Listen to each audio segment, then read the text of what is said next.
গরুর দুধ এবং হরলিক্স দিয়ে 4 লেয়ারের এক অদ্ভুত চা বানিয়ে নেট দুনিয়ায় ভাইরাল কেশবপুরের আরিফুল। আরিফুলের স্পেশাল 4 কালারের এই চা কিভাবে তৈরি করা হচ্ছে আজকের ভিডিওতে সম্পূর্ণ প্রসেস দেখানোর চেষ্টা করব।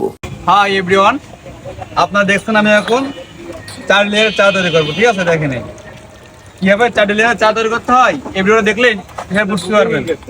আমার চা কিন্তু আপনাকে সিবিএ খাইতে হবে, সেই চা তৈরি করে দেখাবো আপনাদের। এখন দেখেন কিভাবে সিবিএ চা তৈরি করতে হয়। দেখেন আজকে চা এত জুত, এত মজা, এত টেস্ট লাগবে ভাই, না খাইলে বুঝবেন। আরিফার 4 কালার স্পেশাল চার স্বাদ মান টেস্টটা কেমন দেখেন। সেই চা দেখেন, প্রতিটা কালারে কিন্তু আমার স্বাদ লাগবে। দেখেন কিভাবে 4 লেয়ারের চা তৈরি করি। এই সেই অরিজিনাল খাঁটি গরুর দুধ দেখেন, মাশাআল্লাহ দেখেন।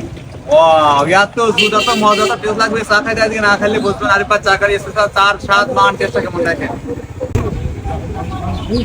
ওয়াও, প্রতিটা কালারে স্বাদ লাগবে দেখেন।